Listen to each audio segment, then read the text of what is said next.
Good evening, ladies and gentlemen, and welcome to tonight's game. In sports, you're either a winner or a loser at the end of the day. But what happens when players cheat their way to the top or let money and fame influence their performance? Is it really competition if the result is already known before? Sure, the good guys get the glory and the fame, but what about the ones that lose their way on the journey? Let's talk about it. I'm Matt Johnson, and this is Game Changers and Rule Breakers, the podcast.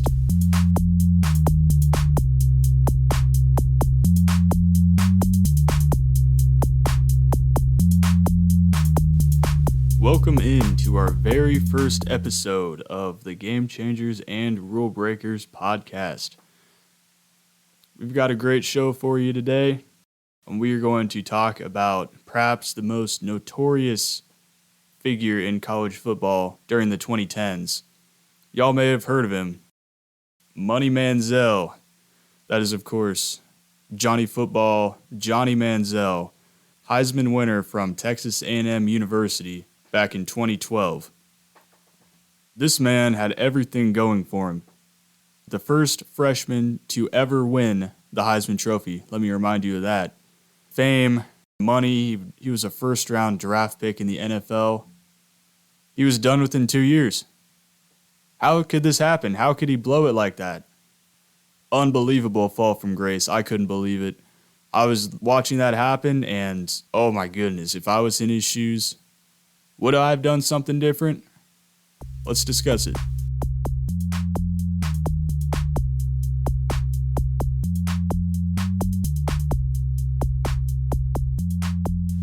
Johnny Manziel. Where do I begin with this guy? Well, going all the way back to 1992, Manziel was born in Tyler, Texas, to Michelle and Paul Manziel. Being born in Tyler, Texas, and specifically Texas in general, if you know anything about high school football, Texas runs the country in high school football. They have 60,000 seat stadiums just for high school football. That's bigger than some FBS stadiums. Unbelievable. Everything is bigger than Texas. I guess it's true. Manziel grew up playing a variety of sports in his youth, including the aforementioned football, basketball, baseball, and even golf. However, when he got to high school, he narrowed it down to baseball and football. Now, playing under Friday Night Lights and performing the way he did, he was a folk hero at Tivy High School in Kerrville, Texas, where he played. Coaches, sports writers compared him to quarterbacks such as Brett Favre, Michael Vick, and even Drew Brees. This kid was destined to be the next big thing.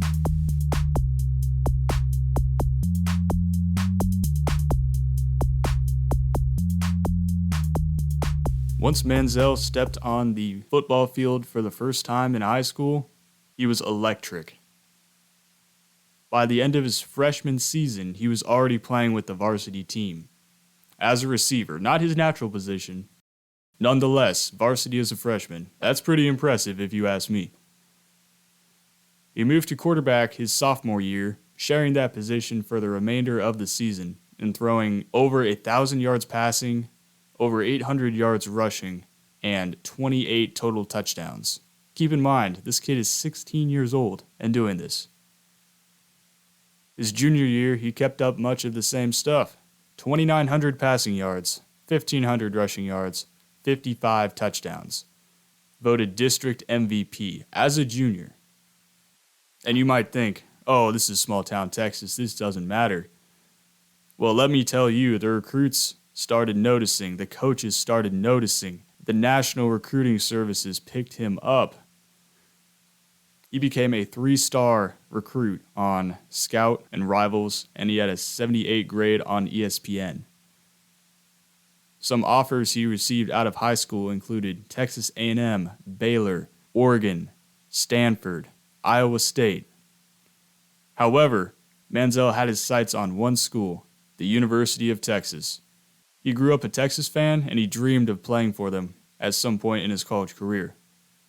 However, he never was recruited from Texas, never received an offer. He felt kind of disrespected by that. I mean, how are you going to look up to this school, wear their gear, basically beg to go there, and them say they don't want you? Man, if you ask me, that gives me a little chip on my shoulder, a little motivation. And that's exactly what he did. Because of that, and because of other factors, including the coaching staff and the fit overall, he committed to Texas A&M University to play quarterback for Coach Kevin Sumlin's team. Texas's arch rivals. You're thinking this should be interesting. And let me tell you, it got pretty interesting.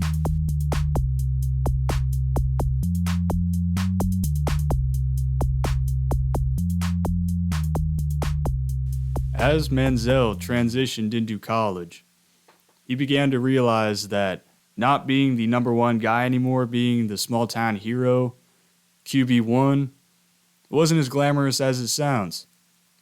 He redshirted during the 2011 season, learned behind future NFL quarterback Ryan Tannehill at the position, which, if you ask me, is a pretty good person to learn behind, considering that he is still playing in 2023.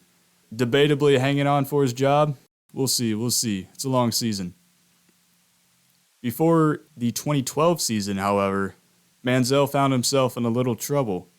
He was arrested and charged with 3 misdemeanors: disorderly conduct, failure to produce identification, and possession of a fictitious driver's license. Manziel allegedly got into a fight with a man on the street after one of Manziel's friends directed a racial slur at said man. The man aggressively pushed against Manziel's group. Manziel pushed back. You know how it goes down. Officers arrive. Manziel was found to have a fake Louisiana driver's license that showed him to be 21. At the time, he was 19. Really good thinking on his part. Johnny spent the night in jail after that one, and when asked about that during a press conference in November of that year, Manziel stated that, quote, he had learned from the mistake and had to make a lot of changes in his life. Now, this sounds good on paper, but if you know anything about Johnny Manziel, that's debatable if he actually held true to his word. On the football field, though, he definitely held true to his word. He was named the starting quarterback at Texas A&M in 2012 after Ryan Tannehill left for the NFL. He began the season pretty inconspicuously. Freshman quarterback coming on, there wasn't a whole lot of expectations. But the Arkansas game in 2012, Texas A&M Arkansas, he broke Archie Manning's 43-year-old total offense record in the SEC. 557 yards of total offense produced by Johnny Football. By a true freshman, mind you. And what did he do 2 games later? He doubled up. 576 yards of total offense against Louisiana Tech. First player in SEC history to have 2 500-plus total offense games in one season. Now, you may think this might get him some national attention, right? Freshman quarterback putting up 500 yards? Nah, people can't be talking about him, can they? Nah, they were. You know they were. Manziel began showing up on national Heisman watch lists midway through the season, and especially after perhaps the best game of his career, going into Tuscaloosa playing the number 1 Alabama Crimson Tide. Texas A&M was not supposed to win this game, but Johnny Football put the team on his back, literally. Led A&M to a 29-24 victory over the number 1 team in the nation, accounted for 345 of Texas A&M's 418 total yards of offense. And this included his Heisman moment.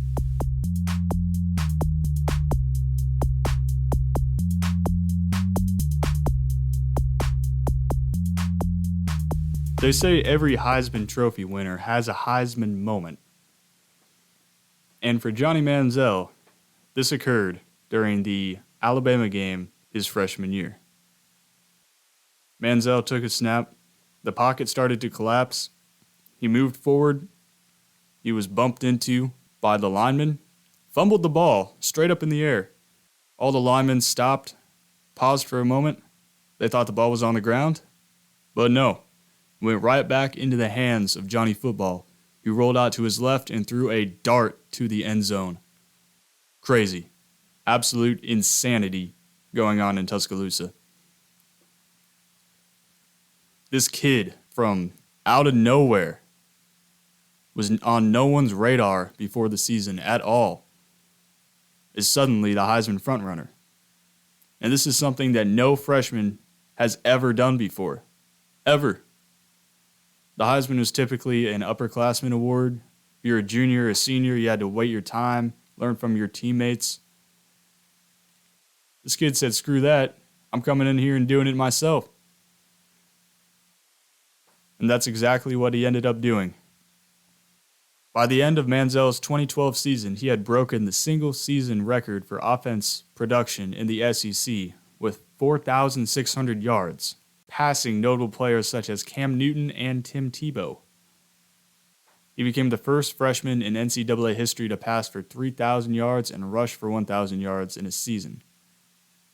And all this culminated with him winning the Davey O'Brien Award for Best Quarterback in football on December 6th, and the Heisman Trophy on December 8th, 2012, becoming the first freshman ever to win both awards.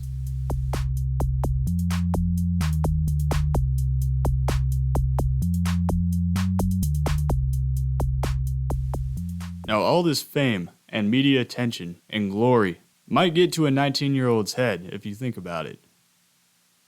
And to some people's perspective, that's exactly what happened.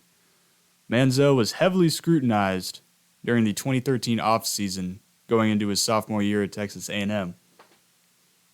He allegedly got kicked out of the Manning Passing Academy after oversleeping.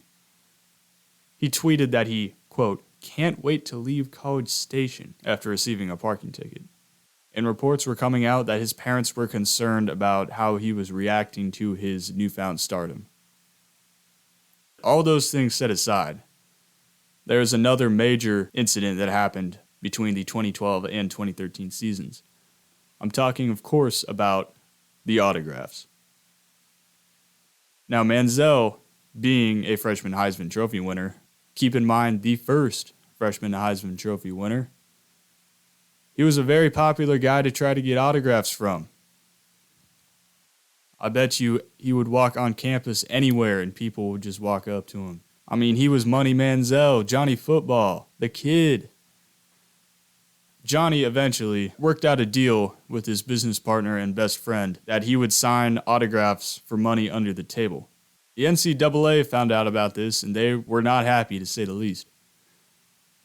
They couldn't find any concrete evidence that Manziel accepted money, but regardless, he was suspended for the first half of the season opener in 2013 against Rice due to a, quote, inadvertent violation of NCAA rules.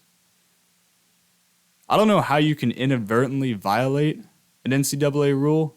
I feel like it has to be all the way violation or none.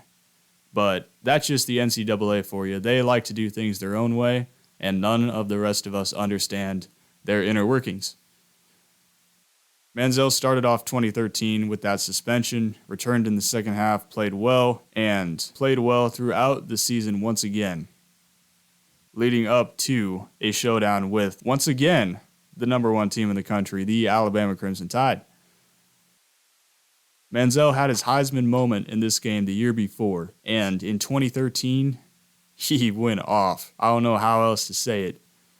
Threw for 464 yards, Texas A&M school record. 5 touchdowns. 279 of those passing yards went to future NFL receiver Mike Evans. A&M lost that one 49-42, but Manziel was back and he was here to stay. Manziel would end up finishing 5th in Heisman Trophy voting in 2013 after throwing for 4,114 yards, 37 touchdowns, and only 13 interceptions on the year. After the 2013 season, Manziel announced that he would forego his remaining college availability and enter the 2014 NFL Draft, where he was projected to be a first-round pick. NFL teams could not wait to get their hands on Johnny Football. This kid lit up the college landscape for 2 seasons, and if he would have stayed for 2 more, man, he would have been all over the record books, let me tell you.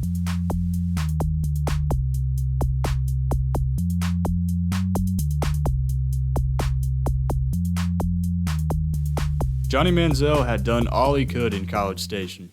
He was ready to go make some money playing football. And the legal way, not the sign autographs under the table way. Manziel was projected to be a first-round pick in the 2014 NFL Draft, and some experts even had him as high as a top 5 projected. He had a good pro day performance, and he looked on path to become a starting quarterback in the NFL. However, his off-the-field incidents and overall personality and attitude caused some teams to sour on him. There were mixed opinions on Manziel leading up to the draft, all the way from generational talent to completely undraftable, which is kind of unheard of with a prospect rated as highly as the first round. Barry Switzer, former head coach of the Dallas Cowboys, did not like Manziel at all as a prospect, or I don't think really as a person, given the context of this quote. Switzer said, quote, "I don't like his antics. I think he's an arrogant little prick. I've said that and I'll say it again." If you have someone coming out publicly and saying stuff like this about you, you might want to take a look in the mirror, because people don't say that unless they have a reason to say that. And Manziel, I feel like, gave him plenty of reasons to say that. This was reflected on draft day. 21 teams passed over him. He fell from the top 5 all the way down to the 22nd pick in the draft, eventually being picked by the Cleveland Browns, who passed over him with their 8th pick. So if you think about it, the Browns didn't even want him the first time. They could have had him at 8. They passed. He fell all the way to 22. Wow. Unheard of.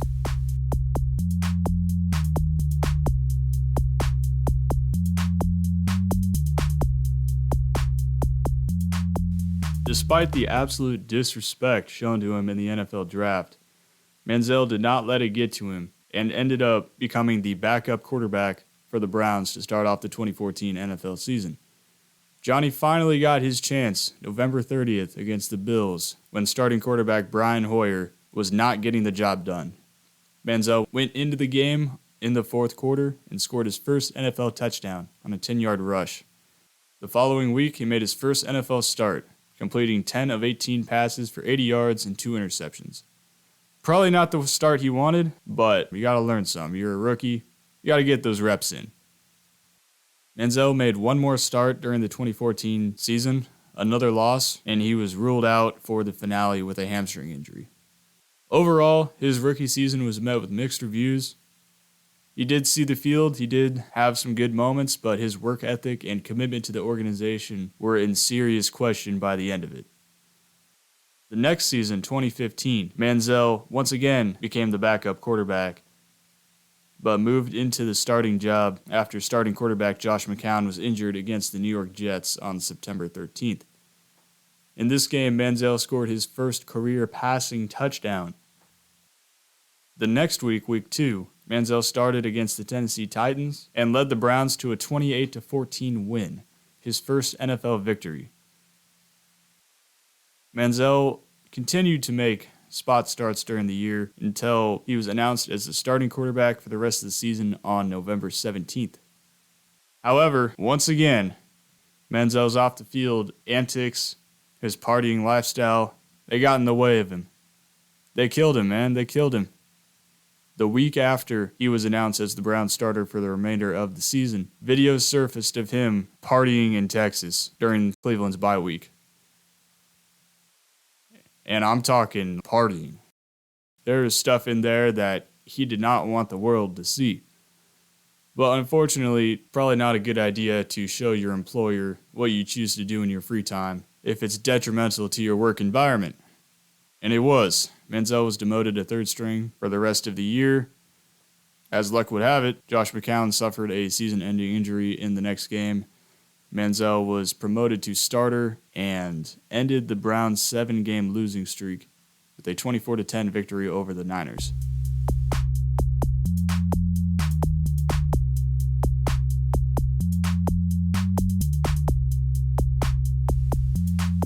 Now here's where it all came falling down for Johnny Football, Money Manziel, the guy who had everything going for him. First freshman Heisman Trophy winner, first-round draft pick in the NFL. What goes up eventually must come down. Manziel set out the last game of the 2015 season with a concussion. However, he was not with the team that weekend. He ended up going to, of all places, Las Vegas. He was seen at the Planet Hollywood Casino in Las Vegas the night before the Browns played their final game that season. Now, this is not a good look. You can do this on your own time. Don't do this on the company's time. It's rule number 1 of a workplace. Manziel ended up going to Vegas. He gambled, he partied, probably had a great time for himself. Now, what's funny to me, though, is, once people see Johnny Manziel at a Las Vegas casino, they're going to tell people. And so this became nationally known pretty quick. And Johnny's response to all this was to post a photo on his Instagram account of himself and his dog at his house. While people are seeing him in the casino, what is this dude thinking? Like, what are you trying to get out of this? Maybe no thinking was going on at that point in the night. Who knows? Anything happens in Vegas. Regardless, Manziel failed to report to Cleveland the next day to check in with the team medic for his concussion. This directly led to his release from Cleveland on March 11th, 2016, after 2 years with the Browns. Another incident occurred in January of 2016 between Manziel and his then-girlfriend Colleen Crowley. Crowley said that Manziel forced her into a car, yanked her hair, and threatened to kill her and himself. Clearly the mark of an unstable person. Manziel was indicted by a Dallas grand jury on misdemeanor assault charges for this a month after he was released from Cleveland. Manziel's spiral continued as it was revealed in June 2016 that Manziel spent about $1,000 at a drug paraphernalia store. That same day, Paul Manziel, Johnny's father, told ESPN, quote, "He is a druggie. It's not a secret.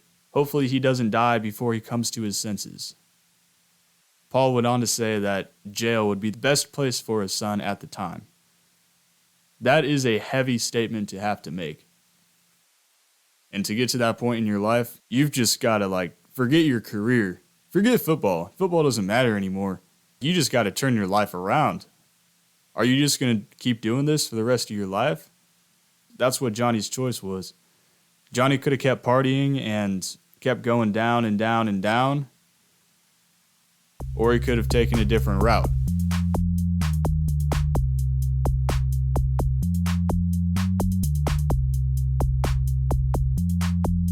Johnny Manziel had a choice to make. Seek help and turn his life around, or continue with his downward spiral into drug addiction and substance abuse. Lucky for us and for him, he made the right choice.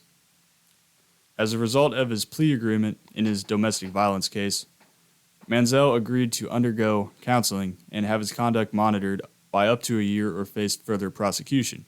This resulted in him seeking help for substance abuse and mental health as well. He also returned to Texas A&M to take classes and finish up his degree after being suspended by the NFL for violating their substance abuse policy. Now, this suspension would take place if he ever got signed by an NFL team again, which he never did. So if you think about it, if, say, the Dallas Cowboys signed Johnny Manziel tomorrow, he'd be still suspended 4 games from back in 2016. However, there was another league that he could play in that did not care about his previous wrongdoings, which is the CFL up in Canada. Manziel worked out for the Hamilton Tiger Cats in 2017 and was made an offer on January 7th.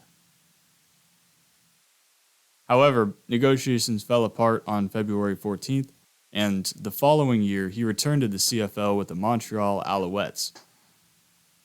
Manziel began as a backup, but then became the starter later in the year until he was placed in CFL's concussion protocol once again.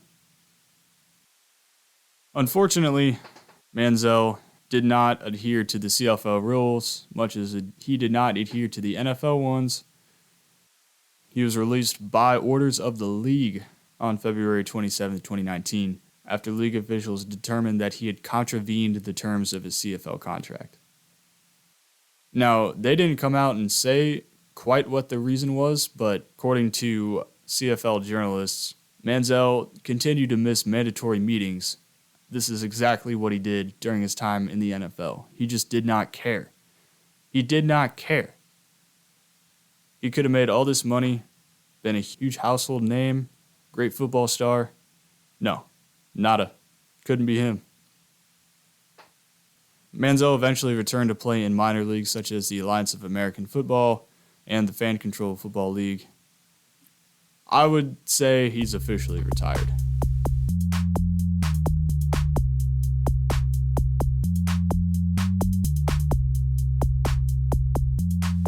Now, for the segment that will conclude our show, was Johnny Manziel a game changer or a rule breaker?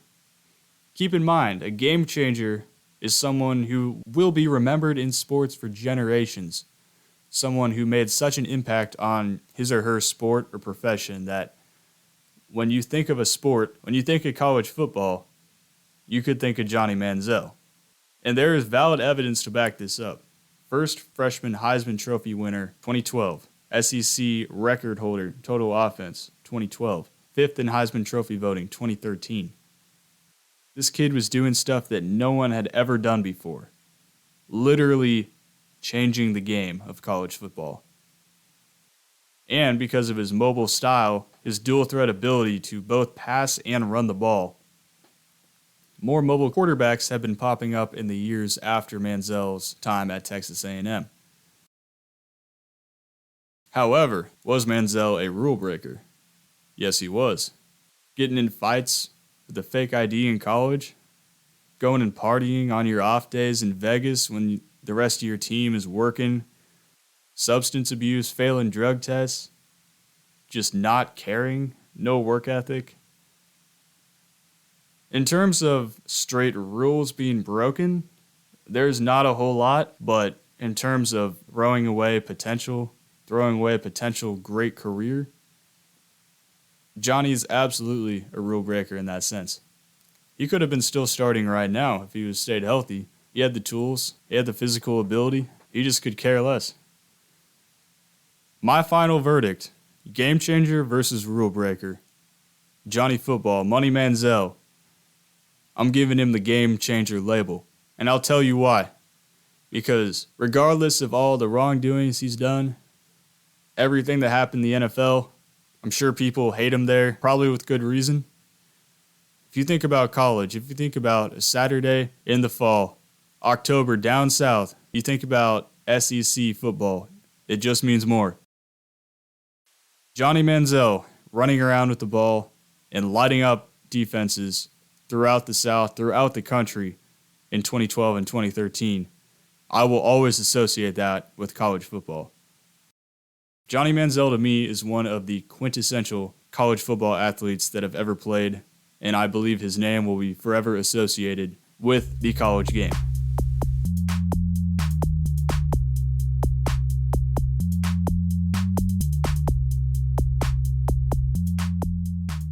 That about wraps it up for me here.